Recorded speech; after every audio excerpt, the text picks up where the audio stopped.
दिल्ली में हुई भगदड़ हो गई, लोगों की जान चली गई। ये खबरें सोशल मीडिया, टीवी पर हर समय इस वक्त पूरे दिन से चल रही है। लेकिन अब स्थिति क्या है, कैसे अब चीजों को संभाला जा रहा है, स्टेशन पर अब कितनी भीड़ है, अब कैसे लोग ट्रैवल कर रहे हैं, ये सभी चीजें जानते हैं इस वीडियो में। उत्तर प्रदेश के प्रयागराज में महाकुंभ का दिव्य और भव्य आयोजन इस वक्त जारी है। हर दिन लाखों करोड़ों की संख्या में श्रद्धालु संगम नगरी में पहुंच रहे हैं। संगम नगरी के सिर्फ रेलवे स्टेशन या बस स्टेशन ही खचाखच नहीं भरे हैं, बल्कि यहाँ के हवाई अड्डे पर भी जाम लगा हुआ है। लोगों की, श्रद्धालुओं की भीड़ जमा है। हर तरफ श्रद्धालुओं की भीड़ नजर आ रही है। एक दो दिन खबर आई थी कि कुंभ में कुछ कम भीड़ है, मगर एक बार फिर महाकुंभ में श्रद्धालुओं की भीड़ उमड़ पड़ी है और जगह जगह श्रद्धालु ही नजर आ रहे हैं। ऐसे में रेलवे प्रशासन से लेकर जिला प्रशासन तक सबके पसीने छूट गए हैं। अगर आप भी दिल्ली भगदड़ के बाद भी वीकेंड पर महाकुंभ जाने का प्लान बना रहे हैं तो संभल जाइए, रुक जाइए, बाकी रेलवे स्टेशनों का हाल जान लीजिए। नई दिल्ली रेलवे स्टेशन पर मची भगदड़ के बाद उत्तर प्रदेश के सभी railway station high alert mode पर हैं। जहां लोगों से सुनने को मिला, प्रत्यक्षदर्शियों से सुनने को मिला, सोशल मीडिया पर जो वीडियोस वायरल हो रहे थे उसमें जो लोग थे वो ये बोल रहे थे कि जब भगदड़ हुई तब मात्र 1 या 2 पुलिसकर्मी नजर आ रहे थे, वो भी दूर किसी दूसरे प्लेटफॉर्म पर। वहीं अब रेलवे स्टेशनों को हाई अलर्ट पर कर दिया गया है और कम से कम 10 पुलिसकर्मी रेलवे स्टेशन पर घूमते हुए दिखाई दे रहे हैं। ये खबर है। रेलवे स्टेशनों पर किसी भी तरह की भीड़ में अफरा तफरी ना हो, इसके लिए रेलवे फुटओवर ब्रिज पर भी जीआरपी के जवानों की ड्यूटी लगा दी गई है। प्रयागराज जाने के लिए चल रही सभी स्पेशल ट्रेनों के प्लेटफॉर्म पर विशेष तौर पर निगरानी रखने के आदेश दिए गए हैं। हालांकि कई कोशिशों के बावजूद प्रयागराज रेलवे स्टेशन का बुरा हाल हो रखा है और कोई भी कई ज्यादा भीड़ दिखाई दे रही है। लोगों की श्रद्धालुओं की भीड़ वैसी ही दिखाई दे रही है जैसे पहले थी। भीड़ को देखते हुए प्रयागराज जंक्शन पर सीधे प्रवेश रोक दिए गए हैं। पुलिस ने इमरजेंसी प्लान लागू कर दिया है। श्रद्धालुओं की भीड़ को डाइवर्ट करके खुसरोबाग यात्री आश्रय भेजा गया है। वहीं श्रद्धालुओं की भीड़ को देखते हुए रेलवे ने एक और बड़ी पहल की है।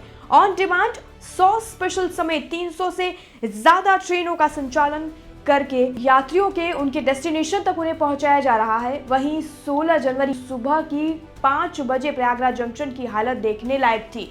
इतनी भीड़, इतनी श्रद्धालुओं को तांता लगा हुआ था कि वो देखते ही बन रहा था। बस वहां भगदड़ नहीं हुई, ये एक अच्छी खबर है। शांति से भीड़ में ही भले लोग ट्रेन में उतरते और चढ़ते नजर आए। यहाँ बिहार से आने वाली ट्रेन में सबसे बुरी स्थिति दिखाई दी। धक्का मारते हुए लोग चढ़ रहे थे, धक्का मारते हुए लोग उतर रहे थे। इस भीड़ में जो लोग उतर पाए उतर लिए, जो नहीं उतर पाए वो ट्रेन में ही रह गए। जो लोग चढ़ पाए वो चढ़ लिए, जो लोग नहीं चढ़ पाए वो स्टेशन पर ही रह गए। लोग जैसे तैसे लटक कर ट्रेनों से सफर कर रहे हैं। कोई खिड़की से घुस रहा है तो कोई दरवाजे से, कोई ट्रेन के ऊपर तक चढ़ने को तैयार है। जब ट्रेन चल जाएगी तो अंदर चले जाएंगे। कुछ इस तरीके की बात सामने नजर आई। लोगों की लंबी कतार भी दिखाई दी। प्रयागराज जंक्शन से लेकर बाहर तक सिर्फ श्रद्धालुओं की भारी भीड़ नजर आई। सड़कों पर ट्रैफिक का दबाव भी देखने को मिला। यही नहीं, देर रात को 6 नंबर प्लेटफॉर्म पर पहुंचने वाली वंदे भारत में भी खचाखच श्रद्धालुओं की भीड़ दिखाई दी। प्रयागराज जंक्शन पर जितनी भीड़ प्लेटफॉर्म पर बैठी और खड़ी नजर आई, रेलवे के अफसर को प्लेटफॉर्म पर जंक्शन के बाहर उतरकर खुद क्राउड को मैनेज करना पड़ा। शहर के अंदर अचानक से भीड़ का दबाव बढ़ने से स्थानीय लोगों की मुसीबत भी बढ़ गई है। 1 किलोमीटर दूर का सफर तय करने के लिए घंटे जाम लगा हुआ है, कई घंटों तक जाम लगा हुआ है। वहीं चंदौली के रेलवे स्टेशन पर भी कुछ ऐसा ही हाल दिखाई दिया। यहाँ के पंडित दीनदयाल स्टेशन पर एकाएक श्रद्धालुओं की भीड़ बढ़ गई। ये श्रद्धालु प्रयागराज में कुंभ स्नान करने के बाद अपने घर लौटने के लिए स्टेशनों पर डेरा डाले हुए हैं। इसके अलावा पश्चिम बंगाल, उड़ीसा, बिहार और नॉर्थ ईस्ट से आए श्रद्धालु मुगलसराय स्टेशन पर अपनी ट्रेन आने का इंतजार कर रहे हैं। कहीं कुछ अनहोनी ना हो जाए, इसके लिए आरपीएफ, जीआरपी और लोकल पुलिस सक्रिय होकर स्टेशनों पर अपना काम कर रही है। हालांकि बरेली स्टेशन की बात करें तो बरेली के रेलवे स्टेशन का माहौल शांत दिखाई दिया। दिल्ली स्टेशन पर भगदड़ के बाद बरेली जंक्शन पर यात्रियों की सुरक्षा के खास इंतजाम कर दिए गए हैं।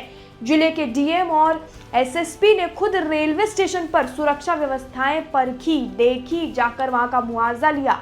वहीं रेलवे स्टेशन पर अनाउंसमेंट के इंतजाम भी पुख्ता किए गए। इसके अलावा पूछताछ काउंटर पर कर्मचारियों की संख्या बढ़ाई गई है। वहीं जीआरपी, आरपीएफ के अलावा अतिरिक्त पुलिसकर्मी भी लगाए गए हैं। कौशाम्बी, आखिर में कौशाम्बी स्टेशन की बात करें तो कौशाम्बी का भी कुछ हाल ऐसा ही देखने को मिला। ट्रैफिक का भारी दबाव देखने को मिला। 10 किलोमीटर तक रेंग कर गाड़ियां चल रही हैं। यहां की डीएम और एसपी ने मोर्चा संभाल लिया है। आईजी प्रेम गौतम भी मौके पर पहुंचे हैं। अधिकारी खुद ट्रैफिक बहाल करने में जुट गए हैं। डीएम, एसपी श्रद्धालुओं से रूट डायवर्जन का पालन करने की अपील कर रहे हैं। अब सोशल मीडिया पर यह खबर जब आ रही है तो सिर्फ एक ही सवाल लोग प्रशासन से पूछ रहे हैं कि जो ये कदम अब भगदड़ के बाद उठाए गए, अगर पहले उठा लेते तो शायद ये चीज़ नहीं होती। अब जो पुलिसकर्मियों की भारी तादाद अब यहाँ पर सिस्टम में लगाई गई है लोगों का ध्यान रखने के लिए, भीड़ को डाइवर्ट करने के लिए, ट्रैफिक को डाइवर्ट करने के लिए, अगर पहले हो जाता ना तो शायद इतना बड़ा मसला या इतनी बड़ी घटना होने से बच जाती, लोगों की जान बच जाती। इस खबर पर आपकी क्या राय है? कमेंट सेक्शन में लेकर हमें ज़रूर बताएं। बाकी जानकारी के लिए और अपडेट के लिए जुड़े रहिए और देखते रहिए लोकमत हिंदी।